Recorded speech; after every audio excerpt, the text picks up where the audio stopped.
Hey everyone, welcome back. It is Lucid. We're hopping back into our game with Sceleria. I think on turn 31. Yeah, I'm on turn 31, and we had a pretty exciting turn last turn. We have been at war with Hias. We had lost kind of a big... Okay, we're getting some... So our Marignon is offering Death Gems, which is something I desperately want. He's given me 32 gold. Which, that's nice and all, but I really would rather have the province. Anyway, I'm not really saying anything. I'm busy dealing with Yes. I need to see how this goes before I decide how much pressure I'm going to put on Marignon. If I get my ass handed to me with Yes too badly, I may not put pressure on Marignon, but if I can kind of keep raiding Yes and keep him in control, I will probably put pressure on him. Okay, so he sends a Swan herd out, which doesn't do anything. Where's that province? Okay, it's right here. There's a battle here, where it looks like he's got a small little raiding squad coming out, and they're going to kill the PD on top of this fort. And this is not for nothing. I mean, it's probably 50 gold worth of PD, so it's annoying that he kills it. And he gets some of the income from my province. I don't actually know what that formula is. Okay, so we're going to go... This is Dark Waves. We're going to go see what that is in a minute.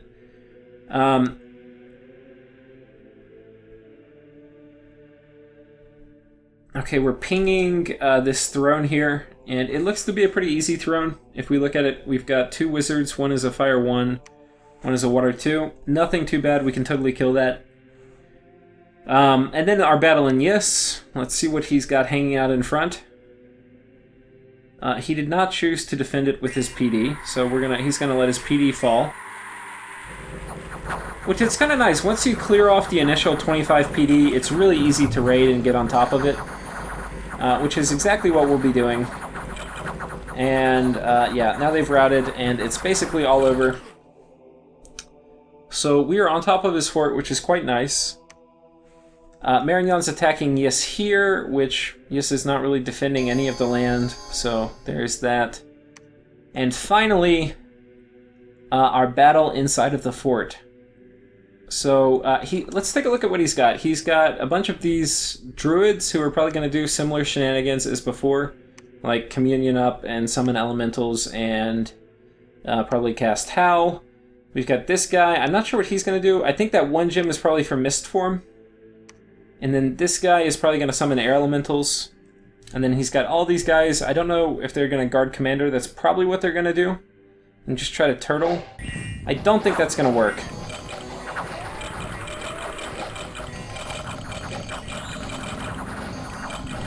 Okay, so if we take a quick look at it, we've got Grip of Winter up, Howl, and Rigor Mortis. Grip of Winter and Howl are mine. I'm going to go a little slower now.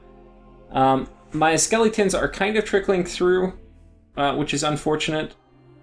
The archers are up here kind of picking away at me, and none of my guys have really, walked up there yet to kill the archers. So, we're going to kill the elementals. Elementals do die to skeletons pretty well. Elementals are not a hard counter to skeletons. They might be if you do just a tremendous amount of them, but at this number, we're going to basically squash them pretty quickly.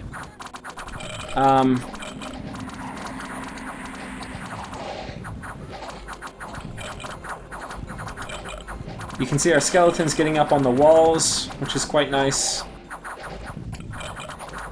And then back here, we are deep into Yes's Mage Core. And they would be doing a lot of damage. You can see these guys are going to be hard to kill. A lot of them are Body Etherealed, which is very good against skeletons. Their protection, I think, has been buffed. I think they have... yeah, I believe they have Legions of Steel cast on them.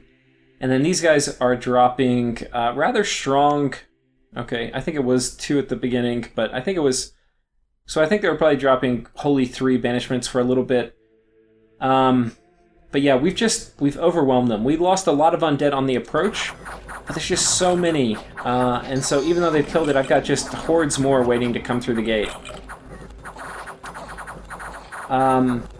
And Rigor Mortis has done its thing. Basically, people are very close to getting fatigued out.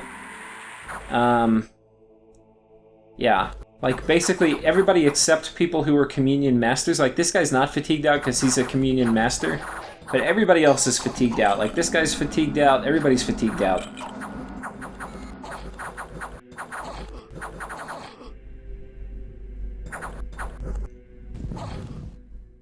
What the hell? Okay, I don't know what I was... Yeah. Okay. I'm gonna go put it in high speed. Basically, they're just gonna die now. So kind of what you expect. And like that, we take a fort. So if we look at the battle report for that, we lost some of our thaumaturgs. I think I got a little out of balance with... And the battle went so long, I lost my Communion slaves. Which is a bit unfortunate. But what are you going to do? Totally worth it to take a fort. He lost all of his druids. His two of these guys, which I believe they are... I don't actually remember. I think they're cap only, but I'm not sure. Anyway, they're expensive. That's 250 and that's 340. So a ton of gold worth of stuff, and I have his fort. So thank you, Yis, for building that fort for me. And then some events. We have basically another bad event because we are a bad event magnet, another bad event because we are a bad event magnet, another bad event because we are a bad event magnet. We get Armor of Souls, so this is a good event. This almost makes up for some of the bad events we have had. We're still probably behind on gold for the turn, but Armor of Souls is really nice. Specifically because it is... I'm going to be going Blood, and I had decided I was going to go Blood pretty early, even though you haven't really seen me do it, but this is going to make it a good bit easier. It's going to make it much easier for me to get up to the critical Blood level I need, or Blood 3 to summon vampires, and yeah, so pretty excited about that, cannot complain at all. I can also give it to my very first person I empower in Blood, and they will Blood Hunt better. And another bad event. So, pretty typical bad events, which have been pretty typical of this game. I mean, this is what you would expect if you took Misfortune 3. I don't think it's possible to have fewer good events. So, this is the province Yis took. If I was a Jedi and I moved my whole army here, that actually would have been really smart. I would have... With all of my guys, I probably would have killed these, but I'm not sure. Well, I don't know, that's a lot. So... this actually is probably a mistake. I'm going to move all my guys here and attack. Because what I'm thinking is... He's going to probably bring all his cat mages out, like everybody in here researching, plus these guys, and I'd rather not fight them. So I'm going to move all my guys here and attack. Now, unfortunately, I believe... In Dominions 4, the way it worked is... Which province you fight in, if you have two armies moving at each other, is largely dependent on army size, though it also depends on the map move of your guys. Like, which ones are faster. I have done this in test games, and I think I did it before this actual battle that's going to come up. But it's much more dependent in Dominions 5 on move speed. Like, I'm pretty sure these move arcs are going to move here first. Which is unfortunate, because that means I'm basically going to get jumped on. Now, what would I think be a better move is if I went and started raiding up here. Maybe I raided here, and the next turn they could converge again here, while I have another army coming up to position to take on Yus's capital. Going and having a man fight, I might even lose against these guys. I mean, these guys are so strong. Yeah. I mean, I have a ton... don't know. This would be close. It would be worth it if I could only fight these guys. It would probably be worth it because I would kill them, but I would lose a ton of my units. Probably like 60, 70% at least. And then I might also lose, like, full-on lose. But anyway, probably not a great idea, but we're going to try it. The other problem with that is he has obviously some troops here. He could move over this way. So, okay, what we're going to do, we're going to move a big army here. And then the other thing I'm thinking about is how many gems do I have on this guy? Because I need to basically fight and then he's going to spend all his gems, and I need enough gems to basically cast Rigor Mortis a few more times to take Yis's cap, if I'm going to try for that. So we're bringing some gem reinforcements on this guy here. This big battle we took here, we're basically going to be taking all of these guys, and we're going to be... Oh, no, we're not. Okay, we're going to be raiding this province with one dude worth of stuff, and then I think all the rest of the army is going to go back on top of this fort. We're going to be sending this basically small elephant squad to go back and retake this fort. These guys who are here, we have them back to reanimating. If I were smart, I probably would go ahead and move them to my cap. The other thing I'm doing is I'm anticipating he may move here. So, where are my guys going? Oh, well, yeah, we're patrolling here, and then I'm sending in a small contingent. But I'm basically not going to block him if he moves on top of my cap, which is kind of questionable because that would be a pretty good move. The only problem with moving on top of my cap is he doesn't have ocean to retreat into. He's pretty deep. And this army is going to be really taken out of action for really responding to all the nefarious things I intend to do underwater. I'd also thought about taking this army and moving it up here, taking this throne. But I thought, maybe he'll send like a small group out to defend this or to raid this. Let's move a big group in here and maybe we can kill some knights. So that is the thinking. We're basically just running around him, retaking some of this stuff. But you can see he's put another big contingent of my priests out of commission from reanimating, which is a bit annoying.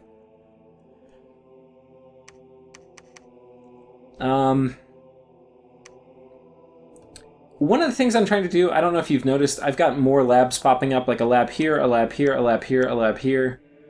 And I'm basically trying to go ahead and convert more of these into, since I have pretty good undead production, I'm trying to convert more of them into research centers. So like here I'm at 560. I mean, it was only a blink ago I was at 600 research a month. So it's really going up dramatically now that I have all these labs popping up in my forts. And I'm really going to keep doing that. I think I've got... No, not yet. I'm going to be sending more of these guys out. Right now I'm doing some castle upgrades too. All of my... If it's a province that has a fair amount of income and it's on my border, I'm going to turn it into a castle. Like this one's going to the 3rd level castle. This one is too. This one, I don't think... Is it already? No, it's not, but I'll make it one. And yeah, that's basically it. Did we find any sites? No. So that's basically it. Let's go ahead and pull up the next turn, which I believe is turn... Oh crap, what turn was it? I like totally forgot.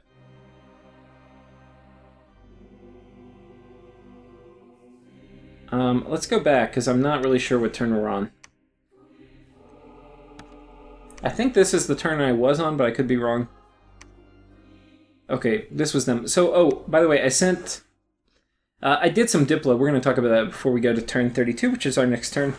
We sent a message to Agartha. I need a hammer to make underwater items a bit more efficiently.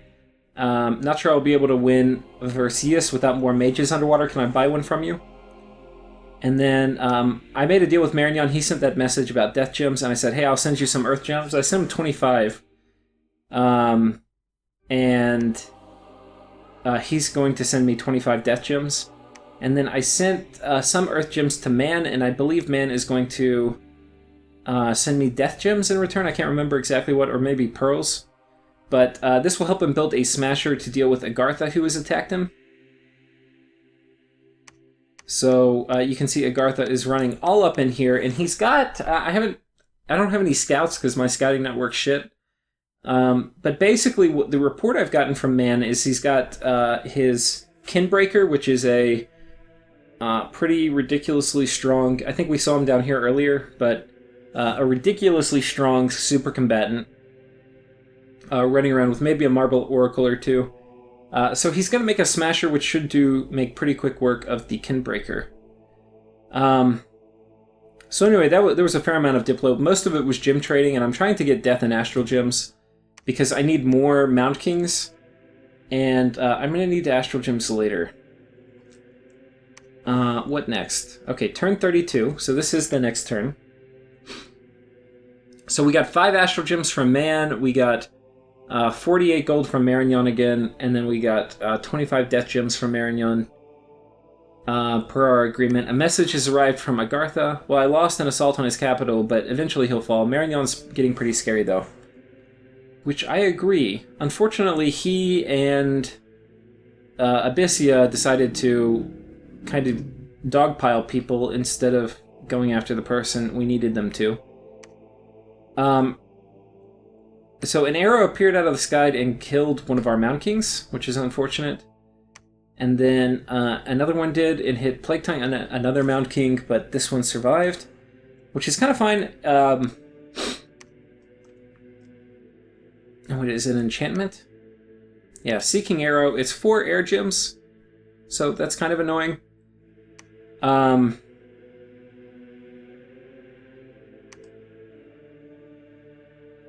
But... Oh, did I...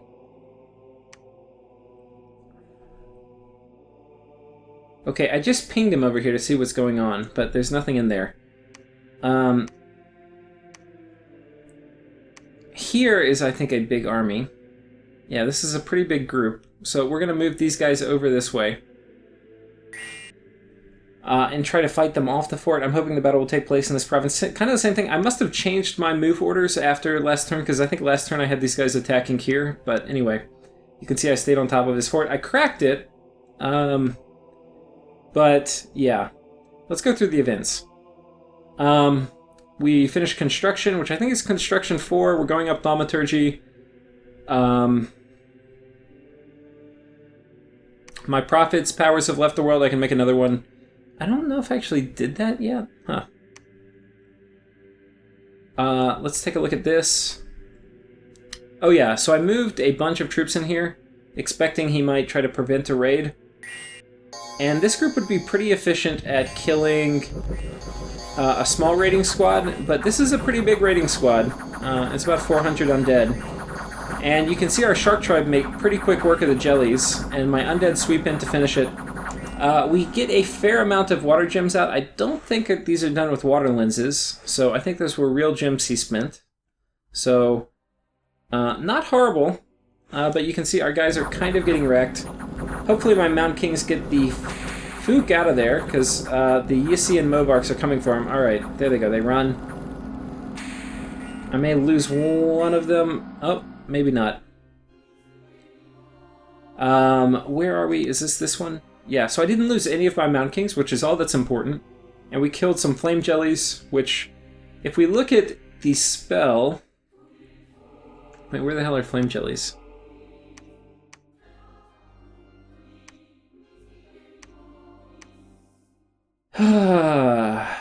Flame Jellies. Oh, here we are. They're just fire. So 10 for 6. So if I killed 25 of them, then that is effectively 12 fire gems. Not bad. We have a battle here. We are going basically back on top of his fort, but unfortunately he predicted our move, and our undead swath is met by a horde of Yissian troops. And you can see we're not even popping glamour on these guys, which is a bit annoying.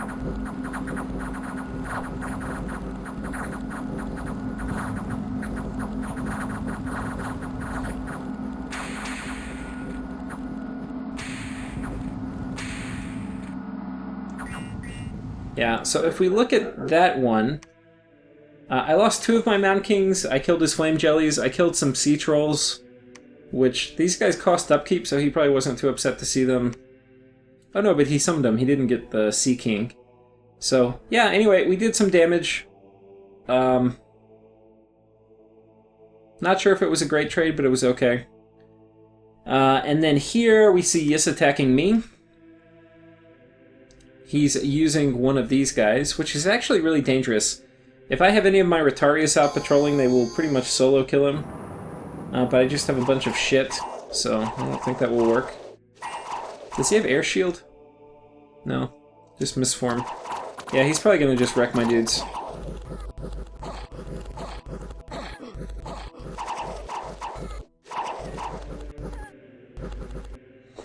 unfortunate.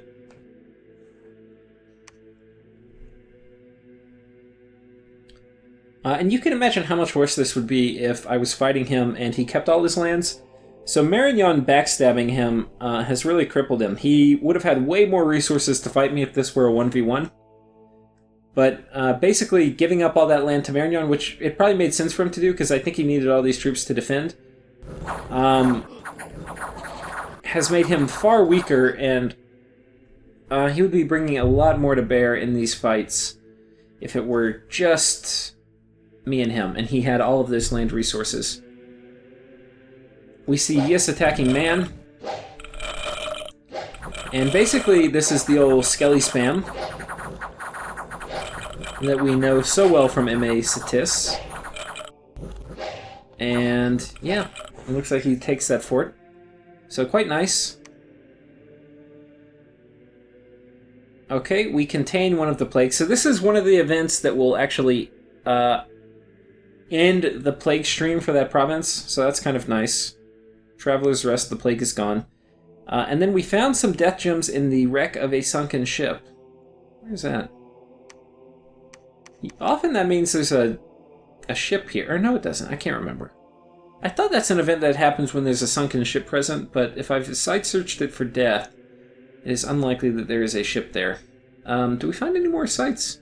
I feel like our site searching has been kind of shit lately.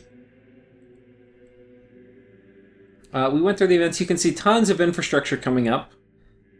A lot of these were castles that finished. Like, so that's a castle, that's a castle, that's a castle. This thing finished also. What was this? I think we're patrolling and we got a scout. Yeah.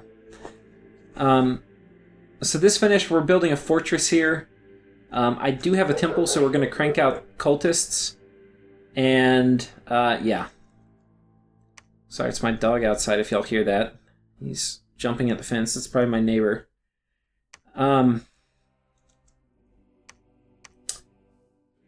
Yeah. Now, again, probably better to attack here and here and then converge on this province, but I'm not doing that. We're going to try to fight and take one of these. If I could get one of these Ziasian armies off the board, everything else is going to crumble. But, yeah, I don't know. I could try to storm the fort too, but he's definitely going to move his armies in to attack me now. I mean, that's kind of the play. And so in terms of what I'm going to do this turn, basically we're moving these guys into attack. We're moving a small raiding squad to make sure he's defending. These guys will probably get killed, but whatever. I didn't even script this guy right, which is unfortunate. These guys are patrolling. I actually probably should pillage. I got the idea to pillage later, but this would have been a great time to pillage this particular province. Patrolling is the opposite of what I want to do. I want to increase unrest. But at this point, I'm not totally sure whether, I might actually, kill Yis in one fell swoop, which is why I actually started this war. But as you can see, Marignon has gotten these 4 provinces from Yis, all of this stuff from Yis down to here. So he's gotten a ton, and he hasn't even really fought, a single Movark knight. But yeah, these guys, we're going to go basically restock on some undead. And if we take a look at our score graphs real quick before we end the episode, you can see the army size. Even though we took kind of a lot of losses, we had 2 major fights. Army size has kind of peaked. It's just going to take a turn or 2 for me to get them back to the war front. And the key thing is our Mound Kings are surviving, which is all we really care about. I'm trying to think what else. I think that's it. Down here we're making Shambler Skin armor, which is pretty important. Our water gem income is up to 2, so we can make Shambler Skin armor every once in a while. If I have a hammer, I can make it way more efficiently, costing only 3 gems instead of 5, which will make a huge deal for a lot of these early items. But I don't have that yet, so therefore I can't. The other thing I'm doing is you can see I'm ghouling up some of my provinces. I've got a lot of ghouls here. I'm going to start ghouling up here also, or I'm going to move these ghouls over into this. And since this is not my theater of war, I want to make this look very unappetizing to anybody trying to attack me. So having ghouls inside of a big fort is going to make it nobody want to really attack me. And while diplomacy is great, getting naps and that sort of thing, the best way to secure your border against other players is to make the cost benefit to not worth it. And this is going to make it very, very expensive to invade me.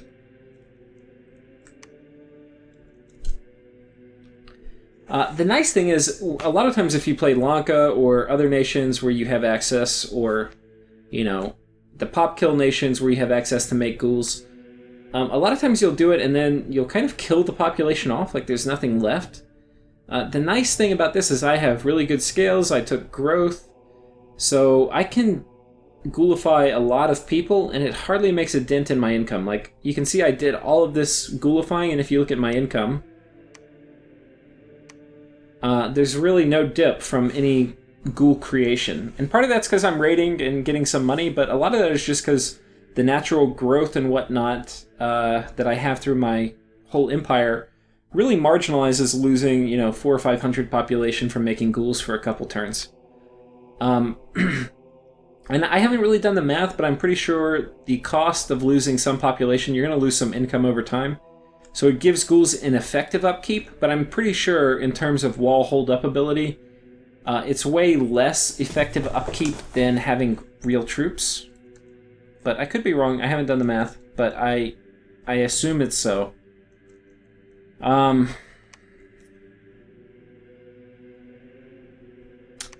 We're also making a palisade here. This is a bit tricky. I have one more turn left.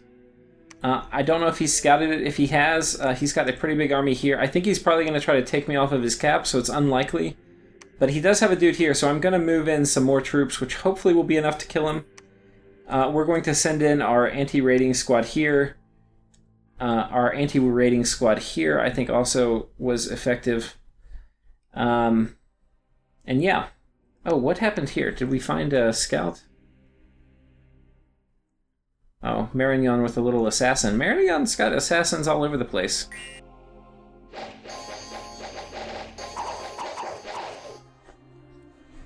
That will not work, though.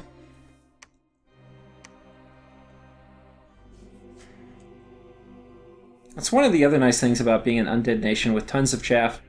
You really don't have to worry about assassins running around in your lands, where if you don't really have the resources to patrol and you're fighting a nation with lots of assassins, you can get surprised with like 7 or 8 assassins that can climb walls and kill everybody in your fort, so there is that. What else? I think that's it for this turn, and therefore that is it for this episode. You can see Yis is doing a pretty good job holding down his stuff. We're probably going to have a big battle at the beginning of next episode as we square off with one of Yis's major armies. But so far you can see we haven't really permanently taken much of Yis's water provinces. And if that remains the case, we're definitely going to have to attack someone else, because this mid-game is when Sceleria shines. And I can't afford to waste that opportunity on a stalemate with Yis. I need to grow somewhere. So I'm going to either attack Yis or someone else if I can't make it. Or I'm going to attack Satis or someone else if I can't make it work with Yis. So thank you all for watching, and I'll see you next episode.